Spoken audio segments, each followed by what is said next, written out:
Hello.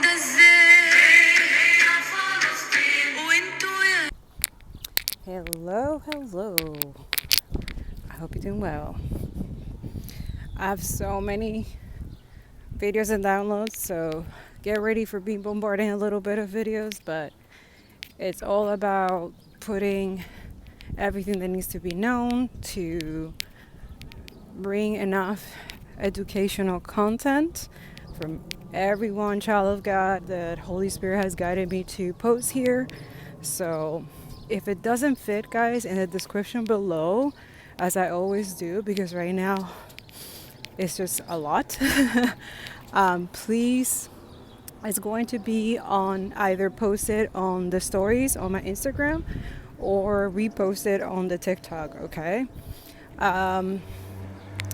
But definitely, I just needed to, it was a lot of overwhelming and there's a lot of things to do. So I was like, okay, let me go outside and gather all my thoughts, okay?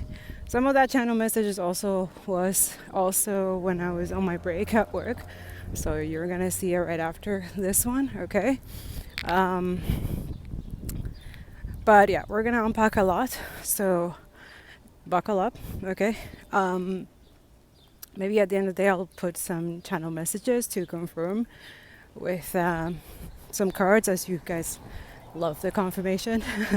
Could be confirmation synchronicity for a lot of you, seeing a lot of numbers after this, or having dreams about it.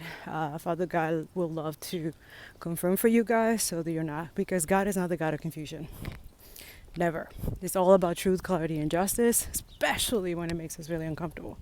Especially when he reveals stuff to you guys that you're like, that can't be.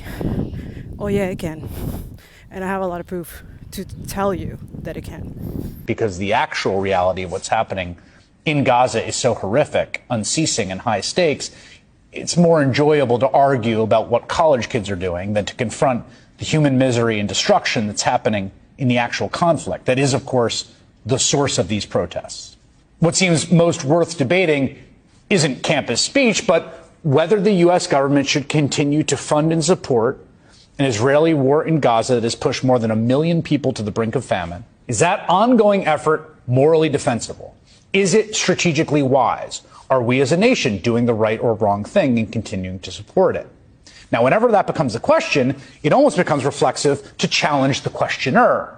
And I can't help but think of the protests that marked the lead up to the Iraq war, which were both widely attended and widely attacked.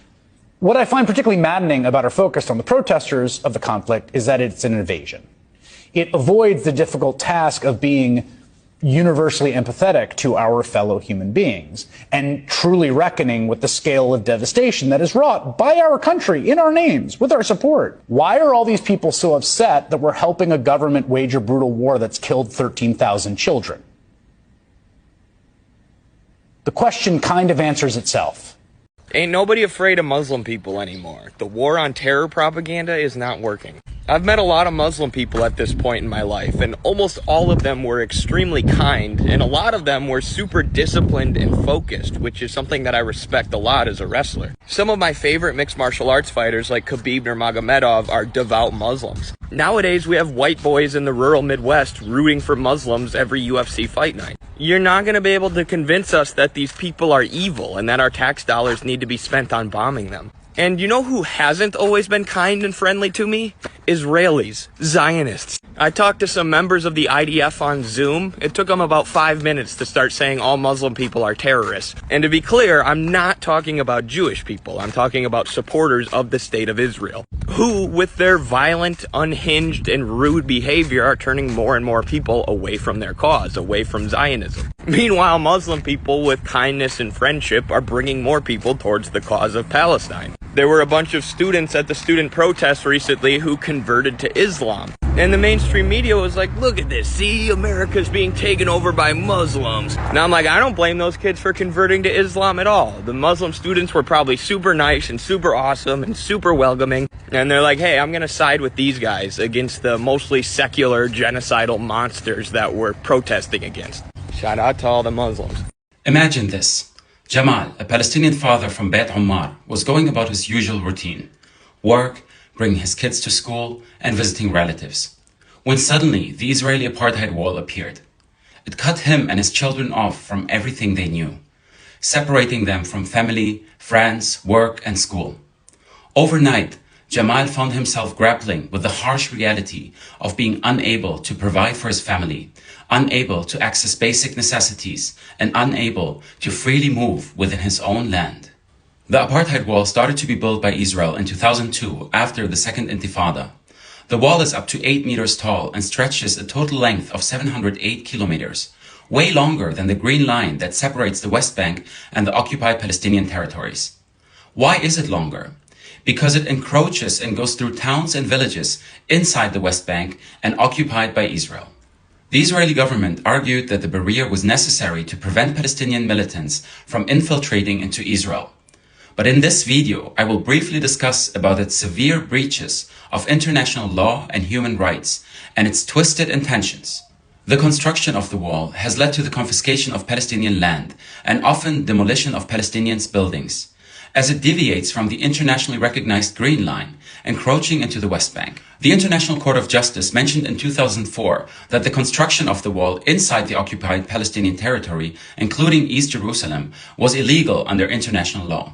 The wall severely affects on the Palestinian economy by disrupting trade and access to markets, as well as by hindering the movement of goods, people, and essential resources such as water.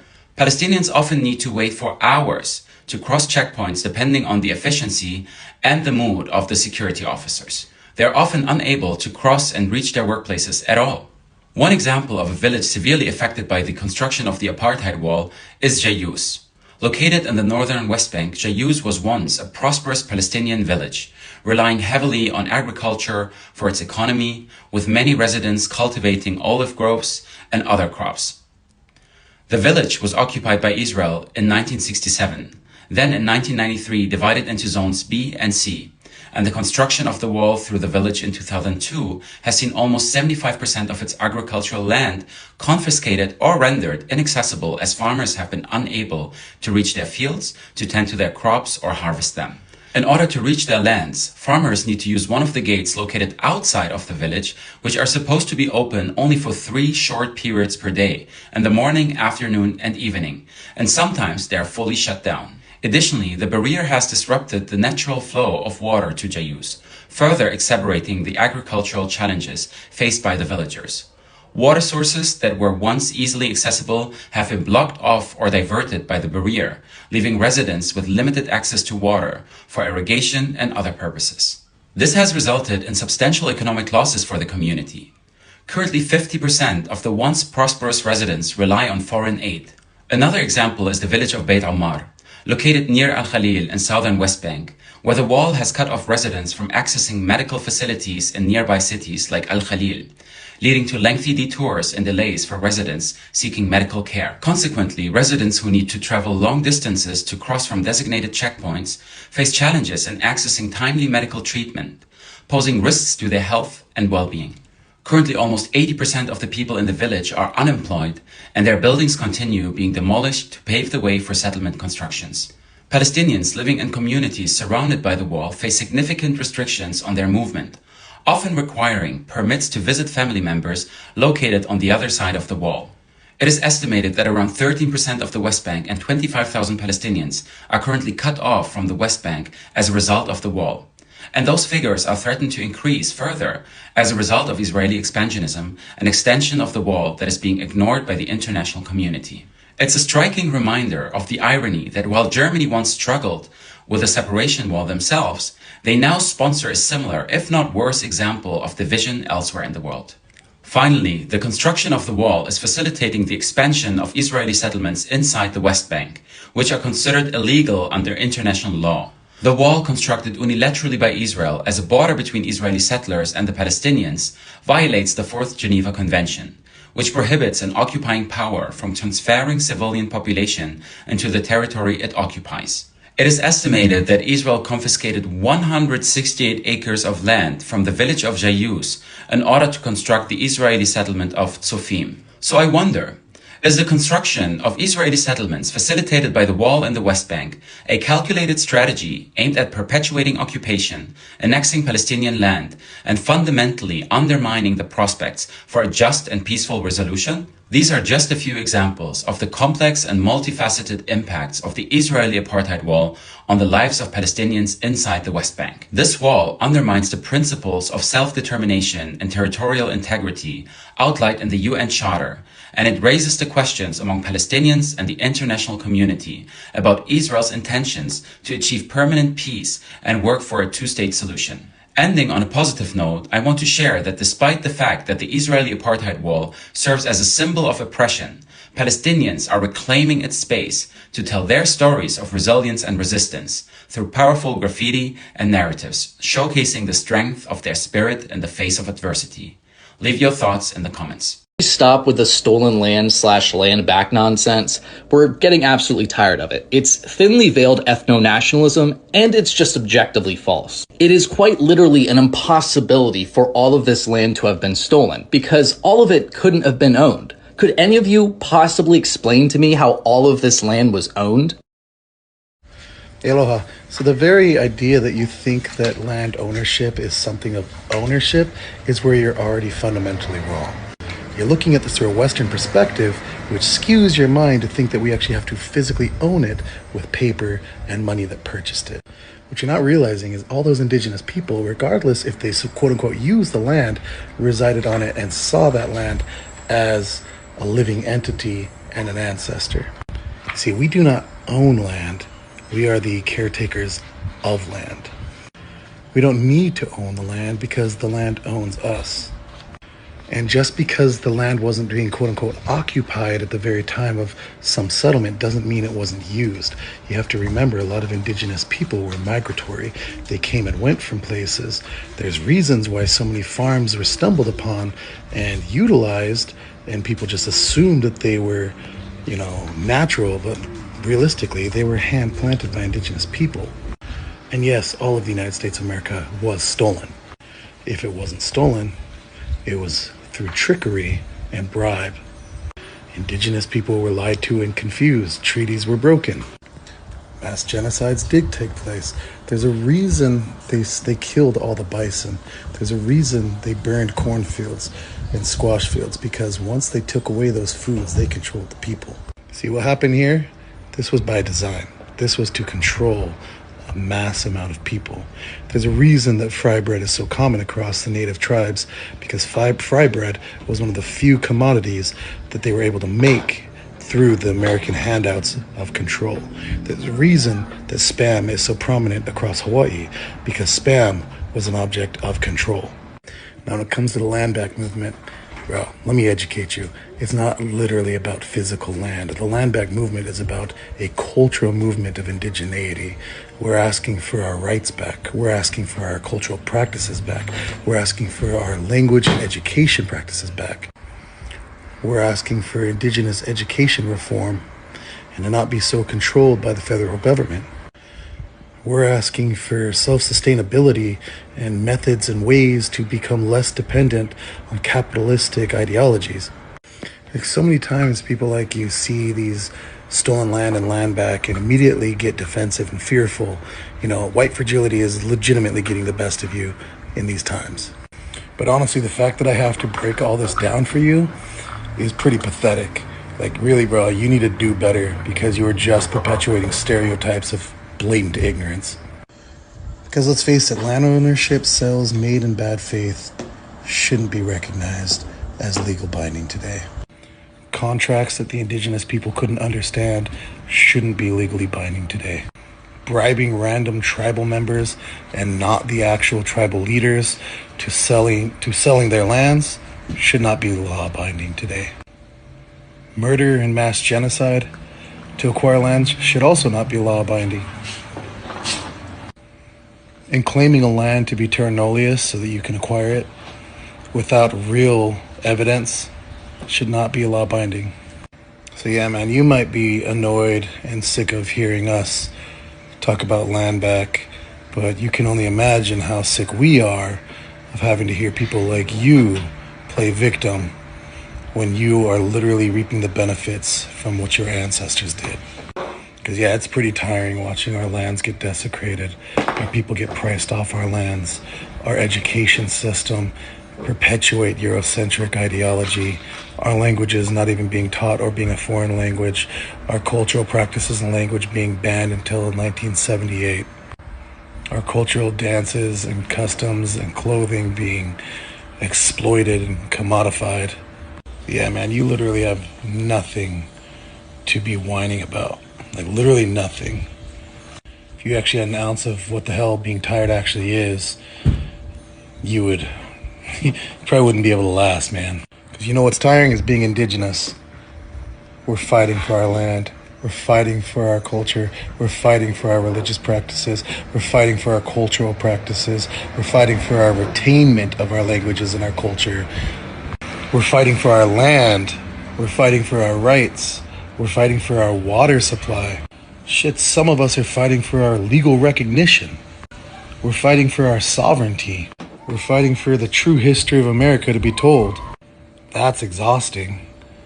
Being an indigenous activist is exhausting. Being an indigenous historian is exhausting because we have to sit here and tell the atrocities of America over and over again so that people like you can belittle it and downplay it to nothing more than a joke and something that you're too tired to hear. Oh, yeah. So, yeah, bro.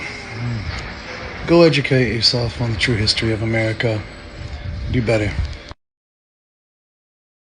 All right, and also let's start with the fact that we do have 2 new podcasts already on all your favorite platform podcasts. Please go ahead and listen, okay? They are packed with good spiritual food and channel messages. I was trying to plan the ones that are coming out for May, but I love that by the time I'm filming this is May 4th. May 4th be with you. And I love the fact that a lot of indigenous communities identify with Star Wars, but it's not the way that imperialist, fascist, colonist, racist people believe. It's more like what the whole fall of the empire and the whole of energy of restoration, liberation, and land back. But it's not what most people believe, you know. Either way, go check out the podcast, okay? Go give it some love. If you can't see it on your podcast, it's already posted on the YouTube channel as well. It's there too, all right? Make sure you share, put it out there, okay? Let's continue. But also, I will also suggest, please continue protesting, boycotting, continue amplifying the voices of the Palestinians. This morning I got so mad. Instagram took out Janine, one of the Palestinians who's like one of the hearts of the pro-Palestinian movement. They suspended her account. And obviously so, because all her content is all about education and focus on Palestine, Gaza, and Rafah, and how, you know, to overcome a lot of things. And she was focusing also on like why the protests and stuff like that. But there's a video that I'm going to tell you that it's going to feel like you're going to feel it in your gut how truthful it is. Oh, hello. This bird, I always see it everywhere. He's always around. Look. All the time. Hello. Follows me around. But yeah. Salami was me, Mila. I hope you're having a great day. Everybody knows the difference between right and wrong. And when you're doing the right thing, it's not easy to leave. You always have to stand up for what's right. No, we're not being difficult. No, we're not crossing boundaries.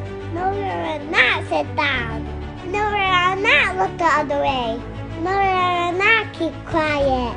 No, we're not be broken. No, we're not be followers. We're the people that stand together. This is a battle we need to fight. Too many innocent lives are gone for no reason at all. Plant your feet firm when the whole world is telling you to leave. We are seeds, baby, and we are everywhere. I love you guys so much. Always forever, peace of Palestine. Butterfly! Oh my god, that's the first butterfly in a while. Okay, so let me sit down, grab myself near water, so I can reveal this message to all of y'all, because even for me, I'm like, whoa. Okay, so this should be good, I think. Should be good, right? Beautiful. Little geeses. Little geese back. Alright, let me sit down. Why are pro-genocide Zionists so mad when you wear a keffiyeh? Why are they so mad at pro-Palestine, anti-war, anti-genocide protesters? Because their livelihood depends on the world not knowing the truth. So when they see a Palestinian flag, or they see a keffiyeh, or they see someone saying the word Palestine or saying the word Palestinian, as they've tried to erase it from history, their livelihood is literally threatened. By the minute they realize that this 76-year oppression is slowly dissolving in front of their eyes, and they're losing a grasp. That's why they're so mad. That's why they're so aggressive. That's why they're trying to instigate all of this violence in these peaceful protests. I've been to these protests. I've been to these protests where people are dancing. It's full of love. It's full of peace. It's full of awareness and education. This liberation to speak up for people that have been oppressed. Why are they so mad? How can you be so mad when people are coming together from all different cultures, religions, everything, to speak up for these people that don't have a voice, that have been oppressed, have been murdered, have been massacred for 76 years, not just the last 6 months. That's why it's becoming something that we're talking about right now. But why are they so upset? That's why. Keep wearing your keffiyeh.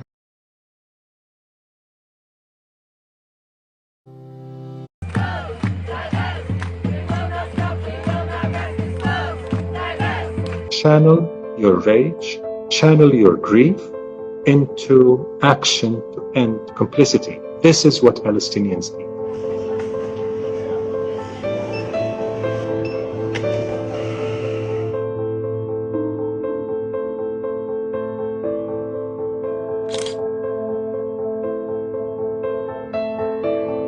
I was a student at Columbia University in the 1980s, and in 1985 I played a tiny role in a protest movement that blockaded a key Columbia College building.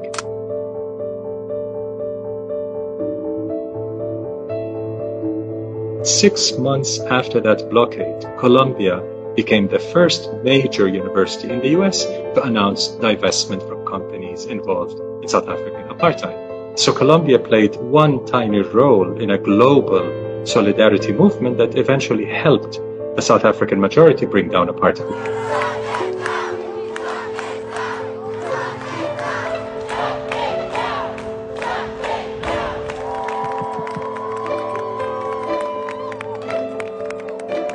I see this as nearing our South Africa moment, Palestine's South Africa moment. We're seeing a very, very sharp shift in support of the academic boycott. That's why BDS matters, because it offers the tools, the strategies, the tactics that people can use to express, to exercise meaningful solidarity. Meaningful solidarity is not just chanting, not just writing a letter, not just demonstrating, and not just non-violently disrupting business as usual. It's all the above, but it all aims to building people power from the grassroots up to challenge the powers that be, the oppressive powers, to end complicity in every institution. Apartheid has not just colonized Palestinian land, it has done everything possible to colonize our minds with despair. This colonization of the minds has to be part of our actual resistance to end the system of oppression, decolonizing minds, not just the land.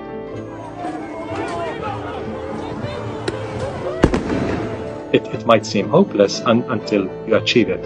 It will be a very difficult trajectory towards ending, dismantling Israeli apartheid, but it will happen.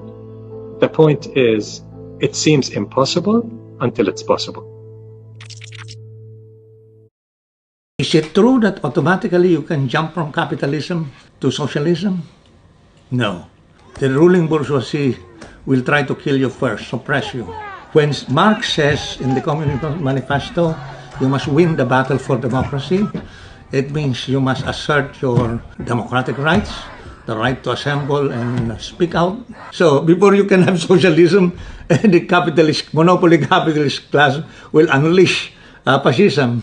I've been thinking a lot about this clip recently because I think it perfectly encapsulates this present moment. Thousands of students across the US and across the globe have been protesting on ongoing genocide. And it doesn't even matter where in the US you are, the reaction has been universally the same. From tear gas carpet bombs in the University of South Florida to the violent crackdowns at Columbia and CCNY, or even the LAPD standing and watching by as Zionists attack the UCLA encampment with tear gas and fireworks. They're even voting on a bill this week that would make any criticism of Israel anti-Semitic. Like, this is just bold-faced, unapologetic fascism that we're seeing right now. And this is an extremely critical moment for all of us because make no mistake, this is a test. This is a test on all of us to see what the state can get away with. The US empire will keep taking and taking and taking from you until there is nothing left. And the question for us as citizens is, are we going to tolerate this? Because if we do, if we let them get away with it, this is going to become the new normal. Any sort of stance that we take that goes against the US empire's position will be demonized and it will be repressed in the future. It doesn't matter what it is. It will affect us all eventually. And that's why I think it's so critical that everyone around the country support these student encampments and keep it growing. Because if we lose the momentum now, we're never going to get it back. The unfortunate reality is that things will get worse before they get better. The state will get more violent. There will be more gaslighting. There will be more open hatred because we are winning. So keep winning. Don't stop. Free Palestine. So if you made it this far in this video, please do at least one thing in support of a free Palestine. In my link tree, I have links to a public action toolkit, 3-minute tasks that you can do, ways to support the encampments, including campus bail funds. You can also donate to Operation Olive Branch or donate an eSIM to help somebody in Gaza get connected. Or if you are able, please go out and support these students on the ground. They need your bodies. This is one of the few moments where us being there in person really does make a difference. We have never been closer to seeing a free Palestine in our lifetime. We just have to keep pushing. Okay, so I don't know if it was yesterday or 2 days ago. I think it was yesterday. It was yesterday. Yeah. So I was praying in the bus after work, and I was just because as you guys know, I talk about it in the other video about that my friend is going through an injustice right now. So please, please, please, there's going to be a petition in the description below. Just sign it. And if you can, share it, please. If you can donate to amplify the petition, you just have to donate to the organization change.org, who do a lot of things for in terms of law and trying to change systems and change laws and stuff like that help those being oppressed. Thank you. Thank you for your agreement. The next one is, if you personally want to help my friend to pay for his lawyer's fees, you can donate to him personally. So in the petition at the bottom of his story, make sure you read his story, okay? So that way you understand him and understand his struggle. But also, I feel like his story, it's not uncommon. I think a lot of at least in this country, and for a lot of people it's surprising because, like, oh, it's Canada, like, what? But yes, there is a lot of homophobic and racial discrimination, absolutely. But it usually happens due to the fact that a lot of things being put under the rug, and they're expecting people to, like, just stay quiet and not say anything. Okay, so this is important why he's speaking up. Even him, it was so hard for him to speak up, and a lot of us, his real friends, encourage him to speak up and not let this happen, right? So we should always advocate for our friends or people dealing with oppression or any type of injustice, okay? Always, no matter what, right? Okay, so I'm praying to, for some help or anything like that. So a lot of you, when we tell you that you can be someone's prayer, which is why you take action, be obedient, and listen to God, listen to intuition when he tells you to donate, when he tells you to advocate for others, when he tells you to share, When he tells you to do things outside of the status quo, you have to do it. You're part of that liberation, and you're part of that new earth that he's trying to bring here, which is going to happen either way, but you're part of that energy. You're added into that lineage. So don't let the oppressors, and don't let white supremacy, don't let racists, don't let anybody make you feel any type of way or otherwise, okay? Keep speaking the truth. It's important. We have been living in lies for so long, and it needs to be it needs to change, right? Now, I'm praying for this so I can be, how can I help with this? How can I do this? And right away I got not only the confirmation that Palestine, Gaza, there's going to be a ceasefire happening very soon. But then he showed me jail prison. He showed me a jail prison. And I was like, wait, whose prison? Like, what's going on? And it's this prison. I don't know if it's Montano Bay, or I don't know. I know that it has to be the worst prison ever because, and I don't know what kind of prison, but I know that in the prison I wasn't inside the prison. I was outside the prison, but there's water around this prison. So a lot of you do your research. I don't know what kind of prison it is, but I heard it's one of the worst prisons. He showed me that. Is that a beaver? Oh my God, I just saw a beaver. Oh, okay, that was so cool. That was so cool. Okay, sorry, I've never seen one up that close. I wish it would show up again so I can show you, but that was so cool. That was cool. Anyways, so basically he was showing me the vision. I'm in the bus and I'm praying. I'm like, oh my God. So he's showing me literally the vision of this prison, like as if I'm outside of the prison looking in. And then he shows me the inside of the prison, which is disgusting. And then inside the prison, I saw all the politicians, all of them, every cell, government officials, anybody who supported genocide. And then today I got the confirmation. I got this video today and I was like, wait, what? So a couple of videos confirming this from other people. Oh my God, it's right there again. Okay, wait, I'm gonna try to show you. Right there, right there, right there. I don't know if you can see it. I don't know. It's so cute and huge. I didn't know beavers are that big. Wow. Okay. And then he showed me that, and then he showed me those videos, which I'm going to show you. Wow. This movement in the USA right now is grabbing legs. Like, if you fucking actually read the comments and a lot of the posts that are going on TikTok, go figure, the one thing they want to fucking ban, more and more people are making it very clear that if you are supported by AIPAC as an American politician, you're out. Like, there's no hope for you ever getting elected again. If you support Israel in this genocide, you're fucking gone. Like, there's nothing that's fucking gonna save you. You're done. So I don't know who the next president of the US is gonna be, but by the sounds of it, red and blue are fucking out the door, and it's going to be an independent that has a track record of not being supported by AIPAC and that doesn't support Israel. What do you guys think, man? This is fucking crazy to watch.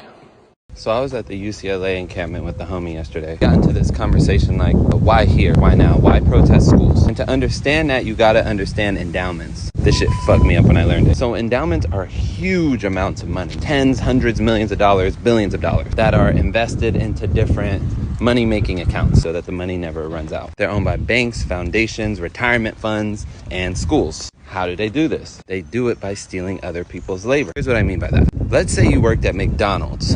On any given day, your location made $50,000, and it's 5 of y'all who work there. Now, after paying your overhead, which we'll say costs half of that, you have $25,000 left. If it was a worker-owned store, meaning the workers own their labor, then everybody would be taking $5,000 home that day. That's a good piece of change. That is what y'all's labor made. Because we live in capitalism, you would instead be paid some menial little wage, and all that money goes to the owner. Who are those owners? Stockholders. And who owns the majority of that stock? Endowments. So after World War II, when Jewish people were sold the settler colony of Israel being our only way to stay safe, We fought to make sure that Israeli stocks, bonds, and companies were invested in by all these endowments. And that is why schools are literally down to shoot at and beat up children to protect these endowments. And I imagine Israeli stock, bonds, and companies are pretty lucrative given they're based on stolen land. They lose the endowment, the whole business model crumbles. They fighting for the American dream to make money off someone else. I'm on Instagram and Twitter, and I keep seeing this sentiment, and I'm trying not to be annoyed by it, but I'm annoyed by it. America is turning into Israel, or America is turning into a fascist state, or this is not who we are. I am blinking in Black American. America has always brutalized people. America has bombed their own citizens. I mean, how much more depraved do you have to get than enslavement, torture? Like, what do you mean? We're acting like Israel. Israel is acting like us. Get that straight. The policing system that you see, that was created during chattel slavery. Never get that twisted. I need for y'all to listen to Black people. Because when we tell you that it will happen to you, we're not playing. When we tell you that when you are invested in these systems, they will turn against you in a moment, we're not playing. You too will be brutalized by the police if you're not falling in line. The leopard is now eating y'all's faces. I need y'all to listen to us when we speak. And stop saying shit like that, because you really do erase the experiences of Black Americans and Indigenous people. This is who America has always been. Always. Always. Remember that. Start listening to Black people. The animalization of Black people is a white supremacy tactic that has been used for hundreds of years. You would only think that it's part of the past, but it's not. I want to read for you from Frederick Douglass, Narrative of the Life of Frederick Douglass from 1845. He says, "We were all ranked together at that valuation. Men and women, old and young, married and single, were ranked with horses and men, cattle and women, pigs and children, all holding the same rank in the scale of being, and were all subject to the same narrow examination." Comparing Black people to animals, and especially monkeys and apes, has a long history. And I want you to see the parallel between white supremacy and Zionism. They both look at other people as animals. And we need to abolish this empire for this reason.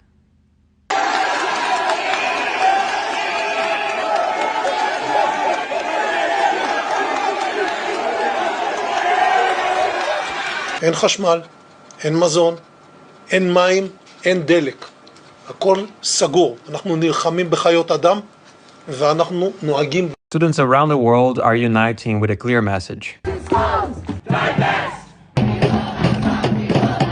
But what exactly is divestment, and why is it crucial in the boycott, divestment, and sanctions movement for Palestinian rights? Divestment means selling off investments in complicit companies. This tactic is used to avoid profiting from or supporting companies involved in unethical practices or human rights violations, and to pressure them, and indirectly the states where they are based, to end their complicity. For university students in countries like the US, the UK, Canada, and Australia, this is especially relevant. Many universities in these countries have large endowments invested directly or indirectly in various companies. At universities with strong protest movements like Columbia, Harvard, and Yale, which have endowments worth up to tens of billions of dollars, students are demanding transparency and justice. They want their institutions to reveal and divest from any company complicit in Israel's genocide and its underlying regime of settler colonial apartheid. These students are aware of their power. In the 1980s, student movements successfully pushed several universities to divest from apartheid South Africa, making a vital contribution to the international pressure which eventually helped end the apartheid regime. The pressure from these and other campaigns led many multinational corporations to reconsider their operations in apartheid South Africa. The same is happening now.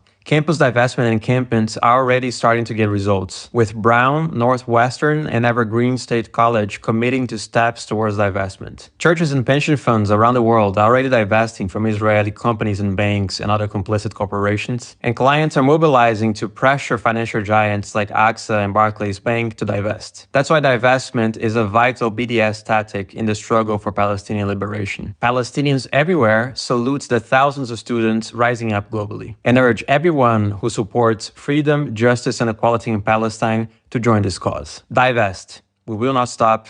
We will not rest. Okay, so the geese are literally like surrounding me right now. It's like the cutest thing. I like the protection. Thank you. Okay, so yeah, so there's that. And he was showing they're going to prison, and he was showing me how, I don't know, it's just whatever they had inflicted or funded from, like all the money that they have acquired from genocide is going to be not only removed, stripped from them, but they're gonna rot in jail. So he was showing me that. Then he showed me why I had to do something for him, because I'm his messenger, I'm God's messenger, and I'm here to be. So I had to do something after that, and then after I did it, he was showing me more stuff, and I was like, okay, so God does this. Like, you have specific instructions, you have specific things, and then once you acquire those things, then he will show you the next instruction, the next thing. So a lot of y'all, when you acquire something, when you do something for him and then you're done and it's acquired, there's always something like 3 or 4 more that comes up, especially when we're working for the liberation of all oppressed people of the entire world, right?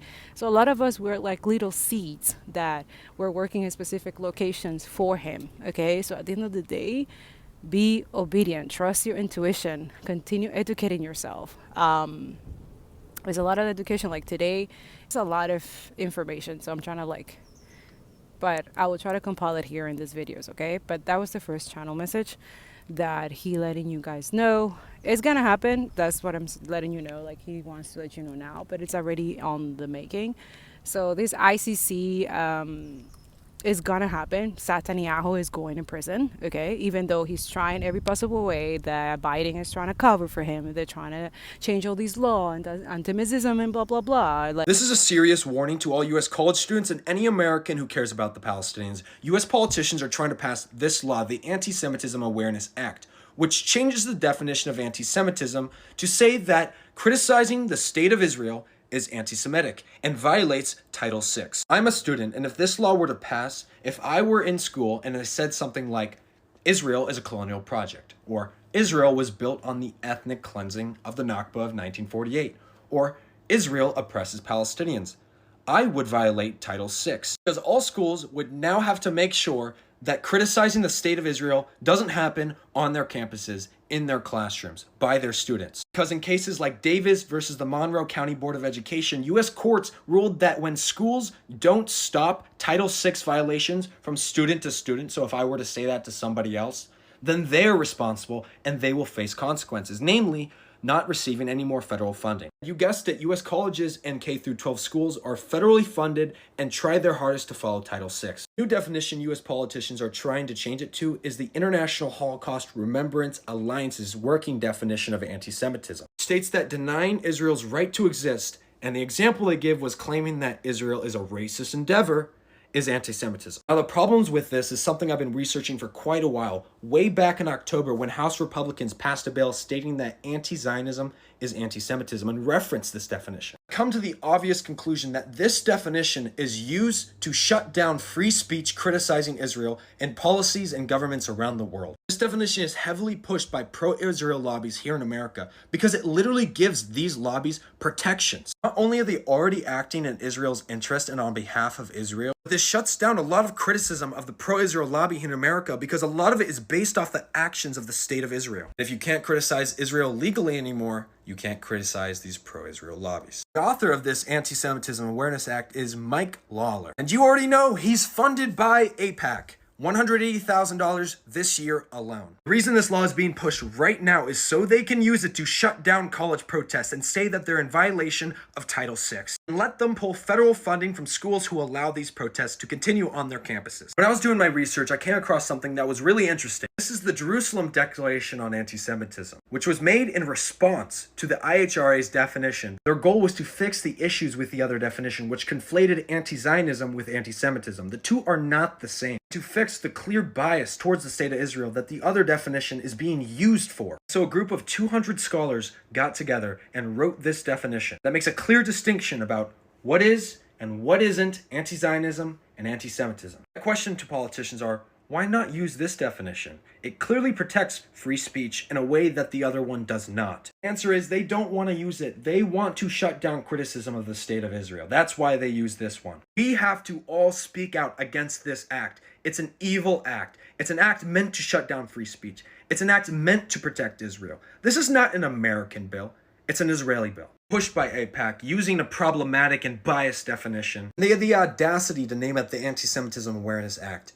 What it should be called is the Don't Speak Against Israel Act. Please help this video get out there, repost and copy the link a bunch of times, and make sure you're following me on Instagram so you can continue to hear my messages in the future. Thank you, and free Palestine. Did you hear that Congress is rushing to pass a law that's going to outlaw anti-Semitic speech, which includes talking about Israel? This is pretty wild. Check this out. It's called HR 6090.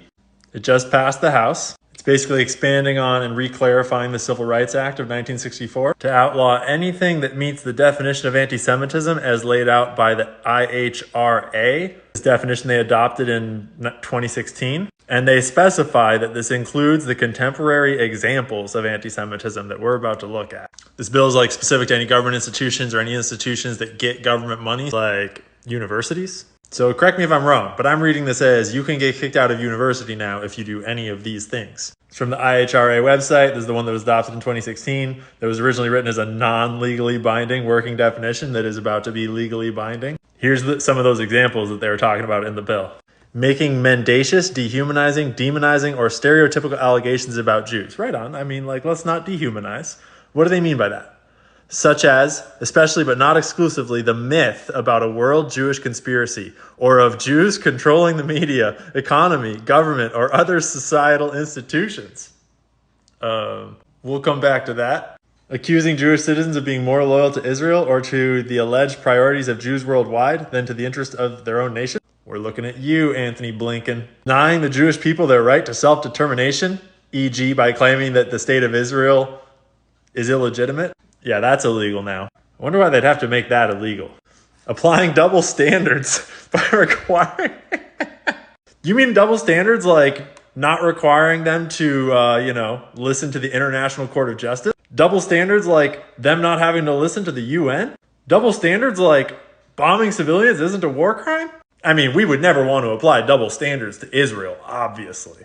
I'm not going to read that one. Holding Jews collectively responsible for the actions of the state of Israel. I mean, fair game. Lots of Jews are anti-Israel for great reason. But I couldn't help but notice that in the bill, there's the section at the bottom that says constitutional protection. Nothing in this act shall be construed to diminish or infringe upon any right protected under the First Amendment of the Constitution of the United States. Boom! Game on, baby! So I figured I'd exercise a bit of that free speech in the First Amendment of the United States of America Constitution, of which I am a citizen, and point out that these are the only 7 senators in the U.S. Senate that have not taken AIPAC money. 93 out of 100 senators in our government are taking money from the Israel lobby. You know, the one that brags about how they bribe all our politicians to keep Congress pro-Israel. Because, when something's the right thing to do, you have to pay people to believe it. Otherwise, why would they believe it? And you have to ensure that any of those bad people that don't believe it don't get elected, because they're bad. The single most influential big money group in Democratic electoral politics. Because, Democratic electoral politics is all about big money. And using that big money to defeat all the bad people that don't love Israel. Like, take this one, for example, where they elected Chantel Brown. In the 2022 election cycle, Chantel Brown was the top recipient of Israeli money, over $1 million. Just some random woman from Ohio. And that's because the ADL has this nice list of the most radical anti-Israel candidates in the 2022 primary. And Chantel's opponent, Nina Turner, is on that list. She's a very bad person. But I just couldn't help going back to these myths about Jewish people. And I generally actually try to keep my criticisms to Zionists and Israel. But when someone tries to make speech illegal, you know what I'm going to do? Is I'm going to do that speech. Because you can go fuck yourselves. That's why. And I would use that speech to point out that Google was founded by 3 Jewish people. The New York Times was founded and owned by a Jewish family, the Sulzbergers. Instagram and Facebook are obviously both run by Jewish people. David Zaslav is the president and CEO of Warner Bros. Discovery, who is also CNN. He's Jewish. Bob Iger, CEO of Disney. He's Jewish. Just a quick reminder how much Disney owns. We're talking FX, Marvel, ABC, ESPN, National Geographic, Pixar. You know, they even own Star Wars. Brian Roberts, CEO of Comcast. Remember, Comcast owns NBC, MSNBC, all those.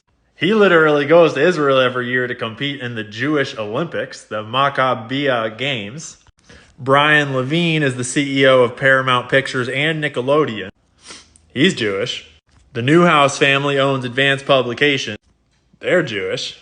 In case you wanted to know who Advanced Publications runs, it's all these magazines. I mean, we could keep going, but honestly, the only two that really stand out are X, is owned by Elon Musk. We all know what they tried to do to him.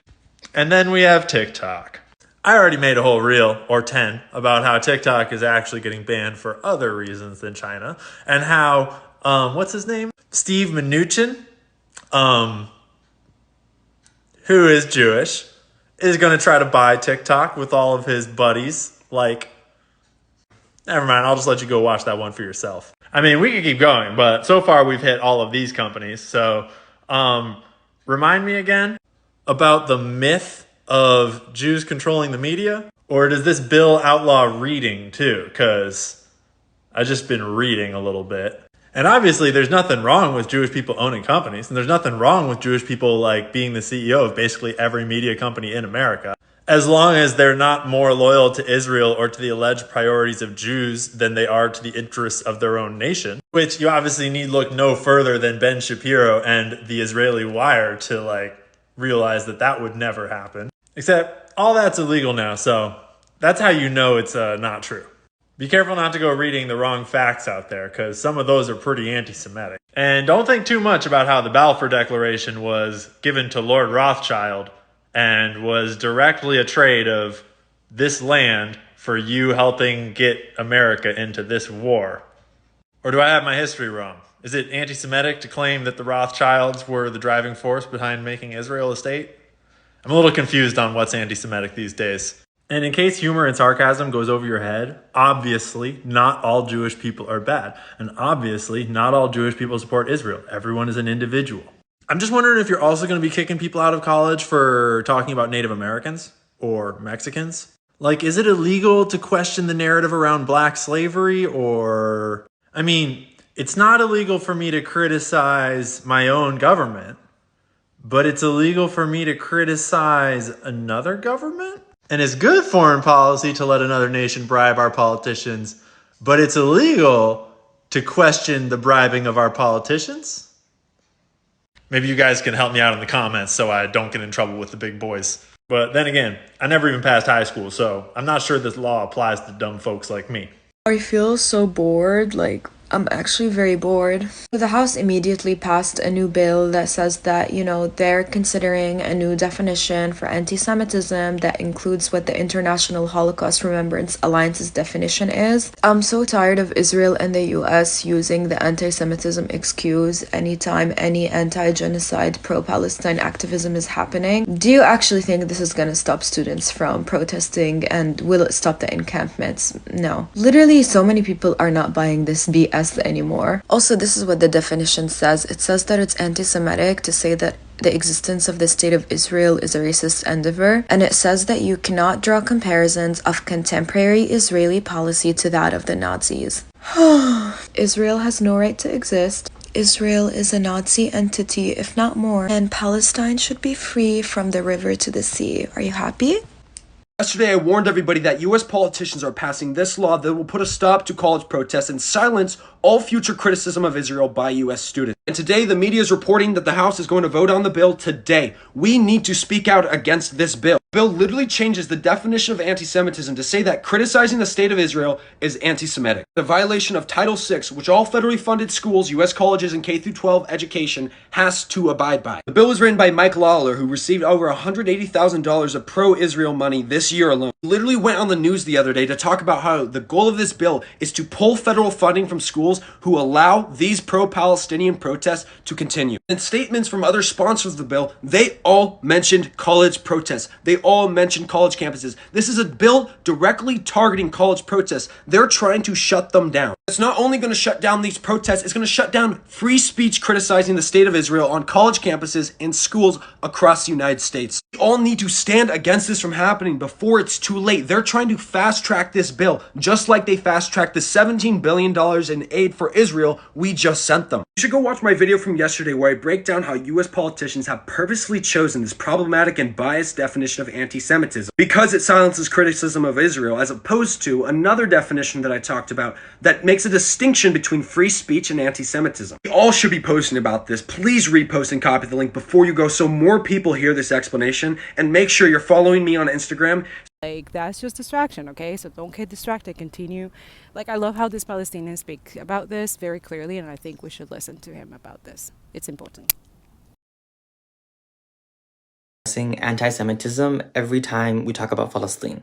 And here's why. One, by constantly bringing it up, we are actively teaching the world that Palestinians deserve to be killed because of anti-Semitism. That what Israel is doing to Palestinians is justified because they're defending themselves against the boogeyman that is anti-Semitism. Even though Palestinians are not anti-Semitic, anti-Semitism actually comes from the West. It originated from Europe, and now somehow it's being placed on us. Two, it's a trap, and there's no way of getting out of it. We should not have to legitimize that topic by addressing it. It's like bringing up Palestinian liberation and then being asked, do you condemn Hamas?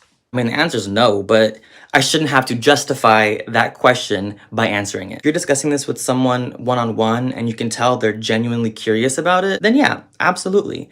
But when it comes to media, especially social media, where we are influencing the public narrative around Palestine, it's a trap. Third reason, it's a distraction tactic. They use it as a weapon to distract the world from what they're doing. In fact, Israeli officials are the ones who've publicly stated that they use anti-Semitism as a tactic to deter people from critiquing the Israeli government. And by doing so, maintaining the public image that they spend so much money to uphold, ensuring that they always look like the Most importantly, it distracts the world from the actual problem, the colonization of Palestine. Instead of talking about the 76 years of occupation, all they have to do is pull the anti-Semitism card, and all of a sudden, they're excused. It's a distraction, leading us to the fourth reason we should not address it. It further centers the Palestinian cause around the settlers and not the Palestinians. As we all know, the West loves to depict non-Western people as violent and barbaric, dehumanizing us to justify the murder of black and brown people. And by bringing up anti-Semitism when we talk about Palestine, we're helping push that narrative. Why are we centering the conversation around the issues of the settlers and not the Palestinians, the ones being murdered? Because Palestinians and Arabs and Muslims are viewed as less than human. It's the same thing as bringing up decolonizing Palestine and then asking, well, where will all the settlers go? Why are we constantly worried about the state of the colonizers and not the colonized? That has quite literally nothing to do with Palestinians getting back what is theirs. And finally, the fifth reason we don't need to address it is because it blurs the Palestinian narrative. The Palestinian narrative is the lifeline of the Palestinian cause. It must be kept clean and pure. It should always be clear that the core of the Palestinian narrative is the liberation of Palestine. If we're constantly getting caught up in these little distraction topics, it fogs up what we're trying to do in the first place, which is decolonize Palestine. From there, that leads us to conversations around how and why, but at the core, it should always be clear that we are trying to decolonize Palestine. So that's it. No more. Regarding the Palestinian cause, anti-Semitism should be a closed subject. If someone tries to bring it up, remind them that anti-Semitism is a product of the West, the white world, and that Palestinians have the right to fight for what is theirs. Hence, decolonize Palestine. All right, so there's a little history of the Kent State Massacre that we need to, just like the Tulsa Massacre, there's multiple massacres, right? That we need to learn and educate ourselves, okay? But, yeah.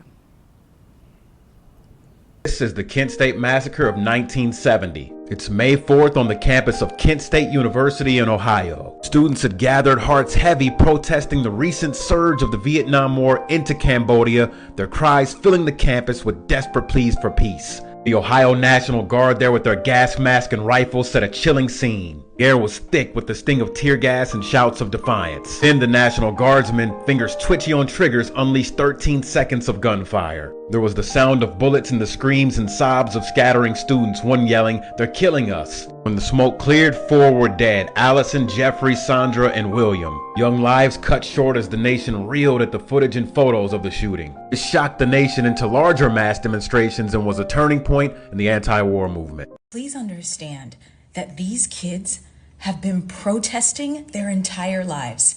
This is the Sandy Hook generation. These kids who are now in college were between kindergarten and 5th grade when Sandy Hook happened. They were between 6th grade and 11th grade when Parkland happened. These are kids who marched in the street in 2018 when Parkland was happening and nobody in the government was listening to them. Their entire experience of education has been under attack, whether they are hiding under desks during drills or barricading doors, or whether their schools are occupied by police officers. They have been in danger their entire education. It is inaccurate and blood-boiling when I hear Bibi Netanyahu call these kids anti-Semitic. Please understand, for context and juxtaposition, Israeli 18-year-olds are mandated to join the IDF. They spend their entire lives knowing that they will be trained as soldiers. American children are trained to be under siege. For these kids, there is no safe classroom to return to. The classroom has always been a space of volatility and chance. This is personal to me because these are my kids. I taught at a New York City public school for 10 years while I taught at Columbia. I also taught at NYU. I know these kids. And if you don't get what they've been through, the anxieties they faced, if you have not had to barricade yourself in a classroom with a bunch of students and make them be quiet so that we could all be safe, then you might not understand what this generation is standing up to. Monday, January 6th, 1902. Plan of colonizing Palestine with Jews. Zionists discuss problem in big Chicago meeting. Sunday, July 1st, 1906. Jews favor Palestine. American Zionist Convention will urge colonization there. Among the delegates, there is a marked feeling in favor of an immediate invasion of Palestine through practical work in fostering the Jewish colonies already existing in the Holy Land and encouraging the starting of new colonies. Wednesday, September 10th, 1913. Would colonize Palestine. Dr. Rupin at Zionist Congress advocates organized effort. Tuesday, July 20th, 1920. Would nationalize all Palestine land. Zionist Conference adopts proposal to declare it property of Jewish people. Sunday, April 29th, 1928. Zionist colony work expands in Palestine. May 15th, 1948, Zionists proclaim new state of Israel. And then this happens. 330,000 Arab refugees repositioned, so to speak. But nope, Israel is not a settler colonial state. Absolutely not. How could anyone ever dare make such accusations? The students at these encampments have given you the blueprint for a general strike. So I know I look busted. I've been at the encampments all day, but I wanted to bring a conversation from there to here because I think that it is a really important thing, because if you're not at these encampments, you're not feeling it or understanding what's really going on. But one of the things that I think really is scaring the shit out of them, and you would only know this if you were at the encampments, is how much this is rewiring everyone's brains to see how easy it is to provide for each other and live in community in a way that gives the people power, and to not rely on the systems that have been enslaving us. You see how all the food is being provided by the community. Everybody showing up with what they have, cooking for each other. You see the medical tent stocked with everything you could possibly need. And you see people with skills to be medical support there. You see people there teaching each other how to protect each other. You see people there talking and having conversations about the world around them and communing with each other and sitting in the grass, being outside, grounding themselves and connecting dots and realizing our power together. You see them overpowering the police and pushing the police back because they are learning how to defend themselves. You see a little faction growing that is self-sufficient. We were meant to live in community. We were meant to provide for each other. We weren't meant to be enslaved to a system that kills us and doesn't serve us. And I think that that is something that's not being talked about enough in the movement that scares the shit out of the powers that be. New Orleans is the first non-student encampment to pop up, and they beat the shit out of them, more than they did to any student campus encampment. I believe they're still there. They have given you the blueprint. If you can rely on your community and realize that you don't need to rely on the system, that you can rely on each other, if that starts happening around the nation outside of the student ones, that's a revolution.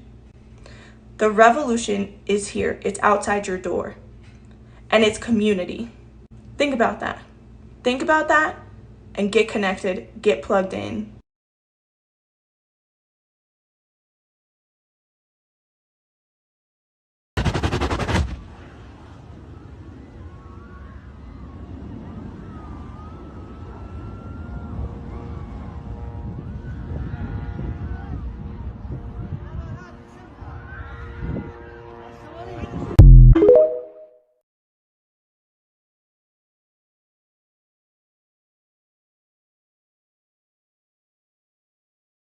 You've probably already seen this video of this loudmouth getting paid by a pro-Israeli propaganda group to spread misinformation on college campuses. One of the examples that he said was, look at these jihadis who are basically supporting suicide bombing, and they're on campus. We have to stop them. So ridiculous.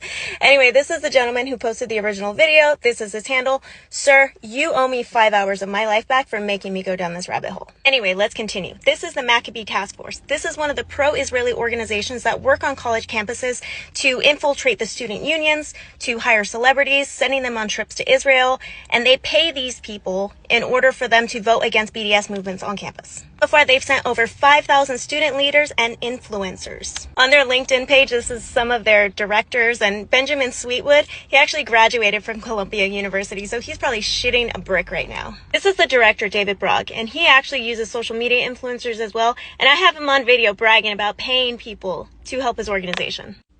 And when we go to campus and say, basically, we want you to think big. We want you to dream big.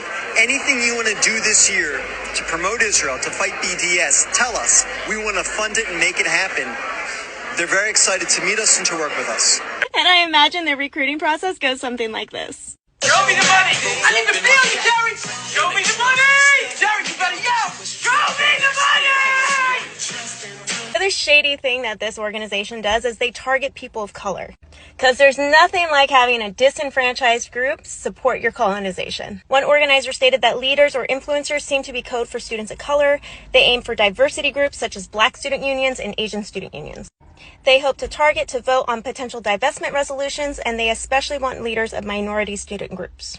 Now, I get it. Every group or country that's trying to flex their supremacy over the disenfranchised or the minority groups, they need their Candace Owens or their Cecilia Abbott representatives. And if these representatives try to question the empire in any way, they try to overwhelm them, tell them they don't understand the facts and that this issue is too complicated for them. What's complicated is trying to convince people who are products of colonization that colonization is good. That's complicated. Your marketing is complicated. The actions of apartheid and colonization is not complicated. It is historically documented in every single country around the world. We know its actions, we know the consequences of it, and we know how everything turns out. Empires fall because of this. What the fuck is he wearing? This is a representative from Canary Mission, and of course they have a representative who is from a minority group. And so what they did, this was at George Washington University, and they were doing a BDS vote. And so Canary Mission sent representatives dressed up as birds to try to intimidate the people who were going to vote on it. And then after intimidating students on campus, they want to say that they don't feel safe on campus. Okay, I'm sorry. I know this is a long video, but last thing. Montana Tucker actually got sent on a trip to Israel, and she is one of the representatives from Maccabee Task Force. And she recently just embarrassed herself over at the college campus because nobody would speak to her. Agitator. Just trying to understand what you're protesting. For some reason, no one from your guys' team will let you guys speak, and I don't know why you guys can't speak to me.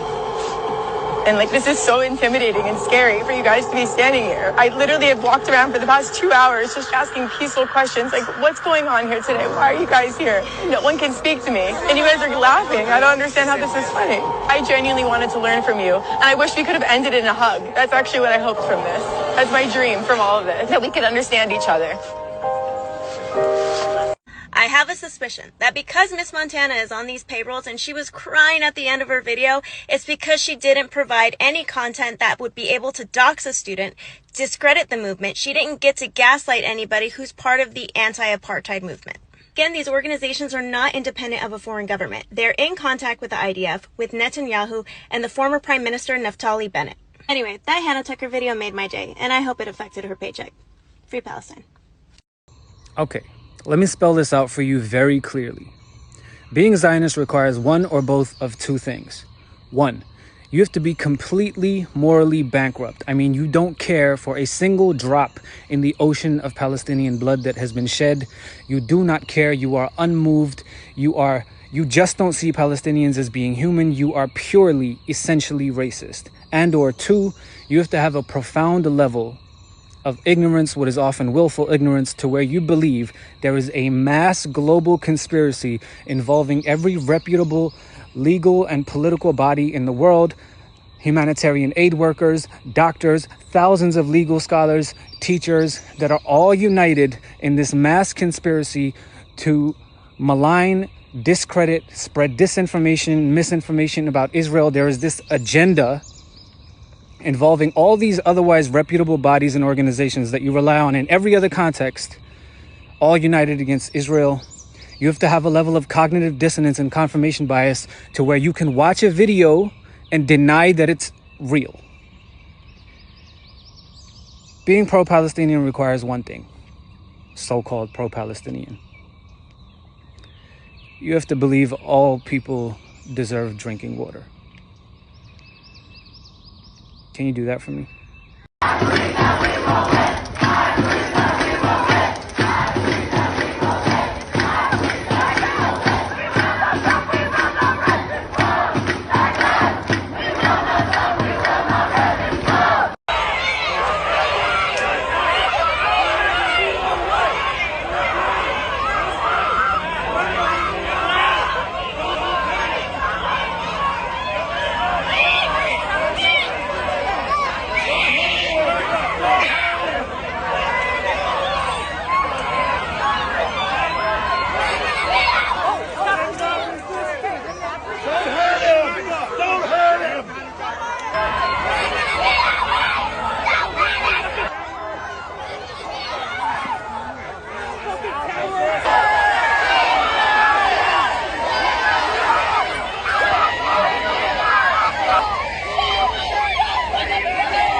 Hey everyone, let me describe to you what we as Palestinians and pro-Palestinians are going through at this very moment.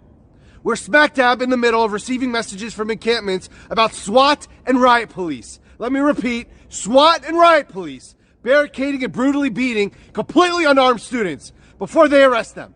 And we are also receiving footage of Zionists attacking peaceful protesters at UCLA by shooting fireworks at them and forcibly tearing down their encampments while ripping down signage and flags. All of this is happening because students across the nation and the world want this genocide to end. All because they want their universities to stop funding and investing in a terrorist apartheid state. All because they are against children dying by the thousands, 100+ a day to be exact. And speaking of, we're also getting messages and videos from the ground in Gaza like this. A child taking his last breath because he was shot by Israeli forces. His last breath right before our eyes. We are literally watching this happen. At the same exact time, we're watching our police absolutely ravage and assault the students trying to stop this from happening. All the while, This piece of shit goes on live TV, scared for his life, and spouts the most pathetic web of antiquated, played-out, laughable lies and propaganda that the whole world already sees through. Spewing bullshit like Israel's in constant fear, and that not only are the Palestinians not going through a genocide at their hands, but they, Israel, are the only ones going through a potential genocide at the hands of Iran. A potential genocide where the entire terrorist state of Israel is walking casually on beach boardwalks, having date nights, going to music festivals and concerts, attending weddings, birthdays and anniversaries, and opening nights at the cinema, just a few miles away from the nightmare that is Gaza. This non-Semite pig from Europe also doubles down on his anti-Semitism bullshit, saying that all the students protesting across America and every capital of the world who are standing side by side with thousands of Jews calling for a free Palestine are anti-Semites. Yes, he went on live TV and called the whole world anti-Semitic for being against Israel's actions. He then ends it all off by defying any potential ICC issuance of a warrant, saying he doesn't care what they rule, and that he'll continue with the offensive on Rafah, where 1.5 million civilians are displaced and starving. Once again, spitting on international law with the confidence of a child hiding behind his father after a fight that he caused. But I need you to listen to this little part right here. And before you do, tap into every single bit of knowledge and evidence we've been throwing at you since the beginning. It will also be the first time that a democratic country fighting for its life according to the rules of war is itself accused of war crimes. The Israeli army, the IDF, is one of the most moral militaries in the world. It takes endless measures to prevent civilian casualties, measures that no other army takes. It does so while fighting a terrorist enemy, which uses its own civilians as human shields. You know the truth. Hamas places its weapons, its terrorists, in hospitals, schools, mosques, and throughout civilian areas. They do this in order to win immunity and to maximize civilian casualties. So while Hamas shows no care for the lives of Palestinians and steals humanitarian aid meant for civilians, Israel is facilitating a surge of humanitarian assistance to Gaza. And we do this to ensure that the Palestinian population's humanitarian needs are met. Okay, so I'm going to take a brief moment to dismantle every single point in that fictional fantasy that you just heard. So you're saying Israel's fighting for its life, right? Bitch, your civilian death toll numbers since October 7th have done nothing but dwindle from 1,400 to 695, where most were killed by your own military using the Hannibal Directive. Who's fighting for their lives aside from the military you forced into this, whom are predominantly killing women and children? And if you are now, in fact, fearing for your lives, maybe it's because you've poked, prodded, and provoked every single nation that surrounds you and more while hiding behind mommy and daddy. You do understand tit for tat, right? And you say that you're abiding by all rules of war, right? What twilight zone are you in?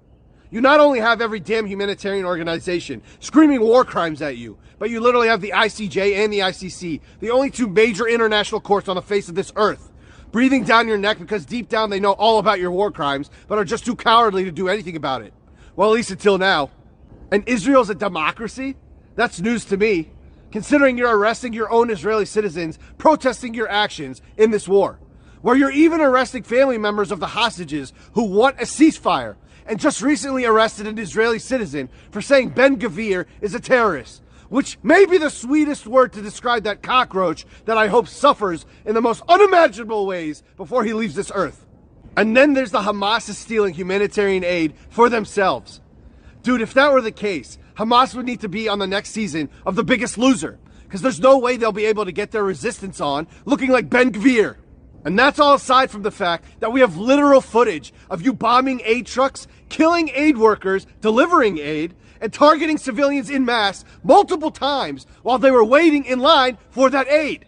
And then there's the good old human shield excuse, which by now, we all know the absurdity of this claim, right? Like seriously, can any of you look me in the eye and say this with a straight face anymore? If you can, then you'd be okay with Biden bombing your child's entire school filled with children, thus killing your child, because there was a domestic terrorist hiding in the school cafeteria. Next is Israel has a right to defend itself. I've said this 1,000,000 times, and I'll say it one more time. Israel in no way has a right to claim self-defense against a region that it occupies. And considering Gaza and even the West Bank are occupied, Israel does not have a right to claim self-defense. Period. And that is directly stated in the UN Charter. And lastly, this is the one that made me belly laugh. He is still doubling down on the most moral army nonsense. First off, considering he continuously feels the need to remind the world that they are the most moral army in the world, should tell you everything right there. But also, Satan Yahoo, you do know we all have eyes and ears, right? You do know we've seen all the videos of your Israeli diaper forces prancing around in the lingerie of Palestinian women that they've murdered, raped, or displaced on video, right? Smiling on camera with their thumbs up as they bomb universities and mosques, as they play with children's toys or lay in children's beds and frolic in the playgrounds of the children that they've killed or displaced. Arresting children by the hundreds, let alone killing over 100 children a day. Destroying roads, water systems, and agricultural land, including bulldozing and burning olive tree fields, all for the fun of it. Moral, right? The best part is, he says no other military in this world abides by the rules of war and minimizes civilian casualties like Israel does. And I think that was a little jab at you, US, you know, because of Vietnam and Iraq and all. Either way, this statement should offend all other militaries on this earth. Just saying. But I don't need to go deeper into this topic anymore because you guys aren't stupid and I'm sure you've seen it all. So here's the deal. Normally when I hear this maniacal buffoon talk, I get sick to my stomach because I feel like I'm the only one, and by only one I mean all of us Palestinians, who knows that every single word that comes out of his mouth is complete and utter bullshit. But this time, I can actually say that I enjoy when he talks. Yup, you heard me right. Because I know how awake the world is now. You can see it everywhere. So whenever he talks, and this also goes for all the Western puppets standing on their podiums giving press briefings every day, that the hole gets deeper and deeper with every single word that comes out of your mouths. So I'll end on a positive note. What we are witnessing happening across our nation, and yes, the entire world as well, is our way of officially saying we are now in endgame mode. We are so deep in the cause that there is no turning back now. Our eyes are set on the end goal, and that is a free Palestine. Israel and their avid supporters know it, hence their desperate, hateful, spiraling out of control displays of anger and jealousy everywhere we see them. You Zionists have roamed this earth unscathed and comfortable for far too long, and now the world sees you for what you are. And it has been my absolute pleasure in helping expose you. Typically, I'd say there's nothing more powerful than an emboldened Palestinian. But there is. It's an emboldened Palestinian with an army of people of all faiths, races, ethnicities, genders, and ages across the entire world standing behind that Palestinian. That power is untouchable, and that is what we are witnessing today. So to the students all over the world, stay strong. You are the present agents of change. But you are also the future that will break the Western status quo. The first Prime Minister of Israel said of the Palestinians that he massacred and displaced that the old will die and the young will forget. He was right about one thing. The old will die just like he did. And so too will the antiquated status quo of the dehumanization of my people and the colonization of indigenous populations for geopolitical interests. So while you racist, dehumanizing, decrepit politicians of the Western world grow old and wither away, a new class will enter. And that new class will come from the students fighting for humanity through all types of adversity as we speak, in Columbia University, in the City University of New York, in Johns Hopkins University, in the University of Texas, Harvard, Yale, Emerson, Michigan, UC Berkeley, and all other students across our nation and all over the world. You all are changing the world, and I salute you. Peace and love. Some people don't get it. They don't get why students in New York or students in Manchester in the UK would be standing up for Palestinian rights, standing in solidarity with people who are often the same age as them, undergoing what has been described as genocide in the highest court in the world. But when you look at the basics, it's quite simple. Every single university in Gaza has been attacked, has been destroyed in some way, shape or form. In fact, it's a form of cultural genocide, along with ecocide and several other forms of damage and devastation that the Israeli government has visited on the people of Gaza. Now, when you understand that most of the people killed in Gaza are women and children, the people who are most often to find themselves in institutes of higher education, that the link becomes clear. The same universities that are investing in the weapons of warfare, for example, graphene in the case of the University of Manchester, or universities like the University of Huddersfield, which invest a certain amount of money in companies that are benefiting, profiting, or otherwise involved in a system of dispossession and death. These are the same institutions that are supposedly tasked with educating the next generation. And as Frantz Fanon said, Education is a form of reinforcing and reestablishing the values of a particular society for the next generation. And this generation is recognizing the link between what their universities are doing and the death and destruction in Gaza and saying, we don't want that for ourselves. We don't want to be the generation that paid tuition fees that were used to take the lives of little boys and girls, of teenagers and other people of studying age in Gaza, in the West Bank, in occupied Palestine as a whole. And it's because of that that an outpouring of solidarity and love, not based on some sort of moral high ground or righteous indignation or youthful exuberance, but based on a clear recognition that over there is me. And when you look over somewhere else, anywhere else in the world, and you recognize yourself, then you've done the first task, which is to recognize the humanity of other people. But when you recognize it, the second thing that you have to do is to fight for it. Because if you don't, then who will? And that's exactly what students all over the world are doing. And if you'd like to support them and get involved, especially in the UK context, then see the caption down below.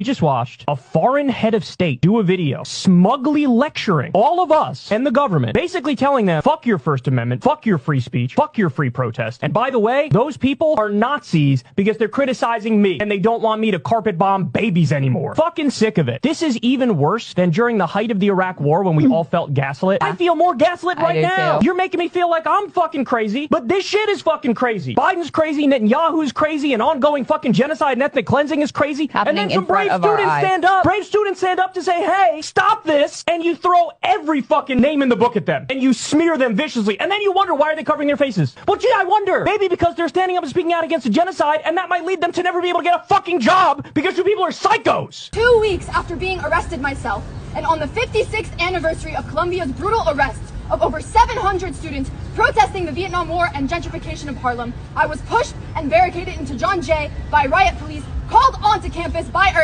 administrators yet again. I watched as an EMT pleaded to be allowed to treat students, as police laughed and turned off their body cameras, and as press were prevented from bearing witness. Columbia and the cops collaborated to brutalize my classmates in the dark for standing up for what is right. The mainstream media is currently lying about outside detractors and overblowing property damage in order to justify brutality and distract from their complicity in genocide, just as they did with the civil rights movement, Black Lives Matter, and every other social movement for change. I was posting videos of the police throwing tables and breaking windows in real time yesterday. To be clear, the police caused far more property damage and physical endangerment than my classmates ever did. Shame! Shame! There is not a single student-led uprising in history met with severe state-sanctioned violence that did not end up being right.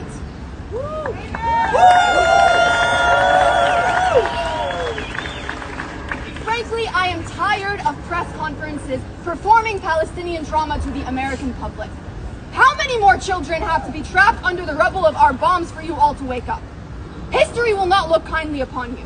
6-year-old Hind Rajab's name will be memorialized in textbooks and on Colombia's website one day. Her story is just one of the over 40,000 slaughtered Palestinians that we could not possibly name enough buildings after.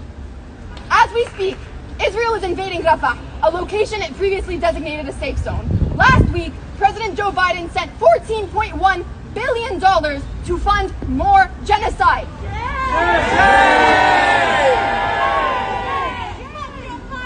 Money that could be used to fund our healthcare is being funneled to destroy the last standing hospitals in Gaza. We Americans are the most complicit in the worst atrocities of modern history.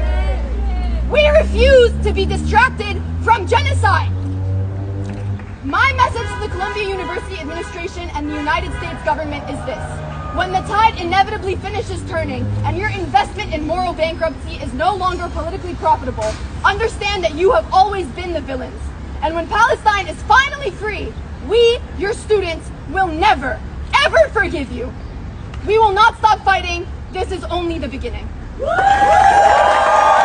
We are not the ones who break the contract of peace. They are, every single time. Palestinians have been resisting Zionism for over 7 decades, not just in protection of Palestinians, but in protection of everybody. Because as you can see, Zionism is not a good thing wherever it is. And as if the violence wasn't bad enough, the media is yet again lying about what's actually happening at the college encampments, where students are being attacked by Zionist mobs. The same nature of lies which have manufactured consent for the genocide of Palestinians, as well as the decades of lies about Palestinians to justify violent settler colonialism. We the people, with demands to end genocide, with demands of liberation, are not the ones breaking the contract of peace. The state, the powers, the institutions, the people, the police, benefiting monetarily or otherwise from literal genocide and the death, destruction, and displacement of Palestinians. They are the agents of chaos, and they will be met with resistance until justice is served. Because they can't kill us all, and a righteous liberation struggle rooted in justice for all cannot be destroyed and will prevail. What's good, people? This happens every single time a reporter asks me what I think about the British Empire. I get a wave of new people who may or may not understand my politics. So I thought, you know what, let me just offer an explainer, break it down one time. For those of us from the global south, formerly colonized nations, the empires of Western Europe were a force that dragged us against our will into capitalism. All of us were forced to adapt to this system. Our ancestors who weren't kidnapped and imprisoned had to watch colonization change their pattern of living. The countries that we're from, food grew everywhere, so we had to be chilling until these colonizers started attacking and killing. We're talking mass murder for African men, sexual violence for African women. They massacred millions, manufactured divisions, and established a system where the land weren't for food, it was for diamonds, gold, cobalt, cotton, copper, cocoa. It's no joke, these lands had platinum in them. The colonizers said, fuck the natives and their backwards traditions. If we extract these riches, that's big business. We can ship them, flip them, we have the equipment. But it's more profit if we get it for the low. So we can't afford for Africans to have an opinion. Now to this day, that's the position. That was Africa's entry into capitalism. If you want to learn more, grab my book, Track Record. Other books I recommend include The New Age of Empire by Kehinde Andrews, Uncommon Wealth by Kojo Karam, and come see me live at the Royal Albert Hall this Wednesday. I breaks it down, and you know me, I don't mince my words. As you can see, the only people who are making this protest violent are the state police and, you've guessed it, the Zionists. As you can see, the Zionists are going and attacking for hours upon hours the students, the peaceful students that were camping on the university's grounds. The Zionists used batons, they harmed people, they aggressively attacked them, they shot fireworks at them, and they also used songs that the Israeli forces used to torture Palestinians hostages. Now, I was waiting for something like this to happen because the United States and Israel really needed to make this protest look and appear violent, and they couldn't push the student to do so. Say they sent the police to attack them, and they sent a mob, as clearly shown here. The mob was attacking them for hours, and the police stood on the side and didn't intervene, although there were heaps of security officers there. And that's all planned to shut these protests down. Leah, when did you move here? End of 2004. 2004, and what did you get in your... From the Sal Klita, from the government, I got 16,000 shekels. Okay. Sal Klita, but over 6 months. Okay. I was able to buy a car, my first car without... Really? Without tax? You were the one. Okay. I was the one, yeah. Okay, and I kept it for 5 years. Very good. And what did you got also from Nefesh Benefish, which is an NGO, like a separate non-government. I did my pilot trip with them, and I got $5,000 to move here. Wow. I also got, from the government, I was able to bring a container with all my furniture from Montreal to Israel. Tax-free? Tax-free. Okay. Yeah. Yes. So an Israeli who did the same thing would be taxed on all those things. Yes. Yes. So somebody who makes Aliyah isn't. Other than the car, did you buy a house, for example, tax-free? No. Did you, 2004, were there still taxes on electronics? No, I got all my kitchen appliances tax-free in Tel Aviv. My fridge, my stove. I got you did? So you bought all that? I bought all that when I got here. You came with money. Wow, okay. I am a Jewish student here at UCLA. Personally, I don't find any of the rhetoric here at the UCLA Palestine Solidarity encampment to be anti-Semitic. I joined this encampment because for me, never again is never again for anyone. My grandparents were Holocaust survivors. So last night, while we were here at the UCLA Palestine Solidarity encampment, there was a group of aggressors that came from this side of the encampment and tried to breach the encampment. They were taking barriers, trying to pull them away. They were grabbing people from inside the encampment and pulling them out. There were threats of physical violence and actual physical violence. They were shooting fireworks into the encampment. They threw tear gas. They were macing people who were protecting the encampment. There were also people yielding metal rods, weapons, hitting people. Over 100 people in our encampment were injured, including 25 people that had to go to the hospital. I saw someone that had blood pouring from their head, and there were a few of our medic team that were attending to them. It was just a very scary experience. It is ridiculous that the university has said that they are committed to protecting its students, but yet nothing was done. We have dealt with harassment every single night, and then just last night they escalated and were being extremely physical, and this is something that we tend to see that the media does not like to report on, and it also doesn't just like to report on how genuinely very peaceful this encampment has been. We only just want the university to meet our demands. We're working tirelessly because Palestinians are suffering just an immense amount of violence. The violence that we saw in the encampment was just a tiny fraction of what they experience on the daily. 35,000 killed, over 2 million displaced, 1.6 million experiencing famine. That is unacceptable. And with my Jewish values, I find that completely unacceptable, and I will continue to work until Palestine is free. Let me get this straight. In the US, you can't protest Israel because they'll send in police to arrest you. You can't boycott Israel because 37 states have passed anti-boycott laws protecting Israel. And soon enough, you won't be able to criticize Israel because US politicians are about to pass a law that redefines what anti-Semitism is to include that criticizing the state of Israel is anti-Semitic. What the hell is going on? This is insane. People ask me why I've only talked about Israel and Palestine for the past 6 months. And my answer to that is, this is all American politics has become. These politicians have spent all of their time and energy over the past 6 months trying to protect Israel from its crimes. Everything they've done. The federal budget included dozens of things for Israel. They banned TikTok because of its pro-Palestinian influence. They're trying to redefine anti-Semitism. They've sent billions and billions of dollars to Israel. All of it, all the significant notable things the US government has done in the past 6 months has been for Israel. America has become overrun by Zionism. Zionism is what's in our politicians' wallets. Zionism is who our politicians look to, who they serve when they go on their annual trips to Israel. Zionism has turned the American government into a monstrosity that doesn't care about what the American people think, that doesn't care about humanity. They only care about what will get them more money from AIPAC and the pro-Israel lobby. It's no coincidence that Mike Johnson is funded by AIPAC. He gave Israel billions of dollars. It's no coincidence that Mike Gallagher is funded by AIPAC. He banned TikTok. No coincidence that Mike Lawler is funded by AIPAC, and he's about to change the definition of anti-Semitism to shut down these college protests and silence criticism of Israel. It's no coincidence that Ted Cruz and Marco Rubio are funded by AIPAC. They backed the TikTok ban, saying that TikTok needs to be banned because it is anti-Israel.